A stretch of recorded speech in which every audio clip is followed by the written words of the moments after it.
Hi, I'm Annie with ByAnnie.com, and I want to talk to you about zippers by the yard. In our previous videos, I've showed you all the different sizes of zippers that are available, and I mentioned that zippers by the yard are your most cost-effective way because you can make zippers of whatever length you want, and you can make them with single pulls, double pulls, triple pulls if you'd like. It's also fun to use different colors of pulls, so that's another option that you've got with zippers by the yard. This is a bag that I designed called A Place for Everything, and it was the impetus for zippers by the yard. When I designed this bag, it also was the impetus for 40-inch zippers. I needed more than 30-inch, which was the longest zipper I had at the time, to go around it. So I came up with a 40-inch double slide, and we designed this so that it's got lots of pockets inside, so that when I go off to class, I've got lots of room to carry everything that I want to take to class.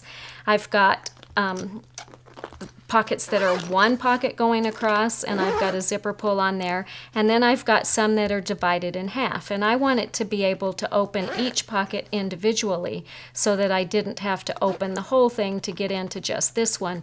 So I'm able to put two pulls on each zipper and be able to open them both ways. So I've got lots of options there and lots of zippers. To keep the cost down and to make it easier for you to customize it to exactly what you want, the zippers by the yard are the perfect solution. So let's zip this up and get it out of our way, and then I'll show you how easy it is to make your own zippers, whatever length you want. So when you get your zipper tape, you're going to notice that each end has about 3/4 of an inch of just fabric before the teeth start.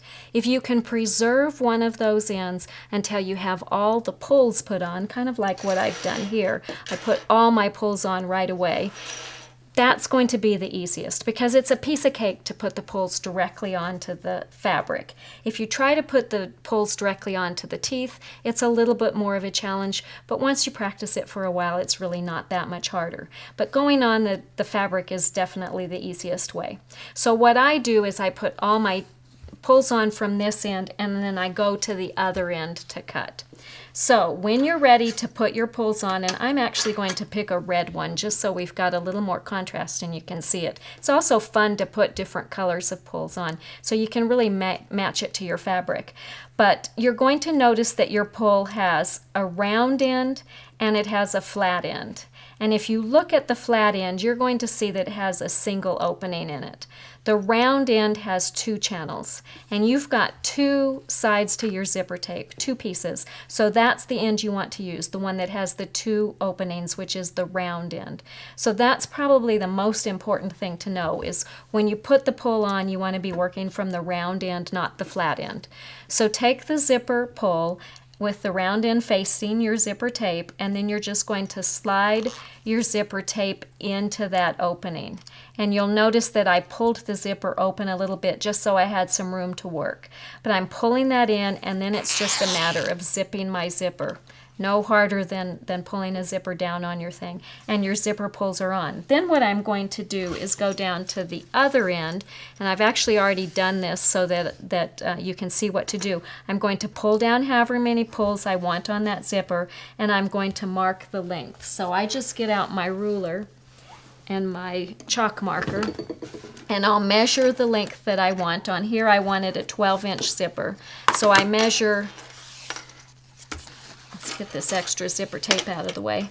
I measure from the end of the teeth to the 12-inch mark, and I just take my chalk marker, a pencil, anything, and I mark right through there.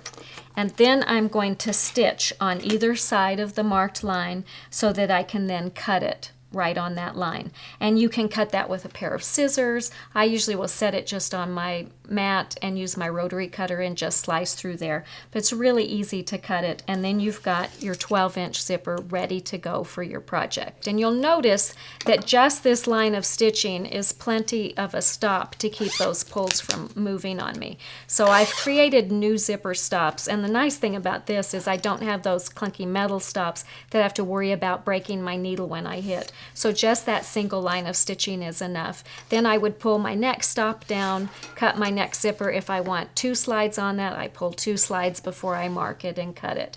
Now, when you're doing a luggage style zipper where they kiss in the middle, you've got to pull 1 from each end.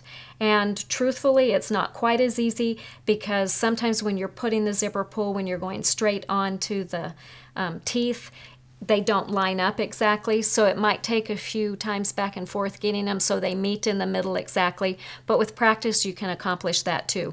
Truthfully, I will usually just use one of my ones that the factory has made that's the luggage style, and I'll let them make that for me, and I concentrate on the single slides or the double slides where they're both going the same way. In our next video, I'm going to show you how easy it is to install a zipper in your project.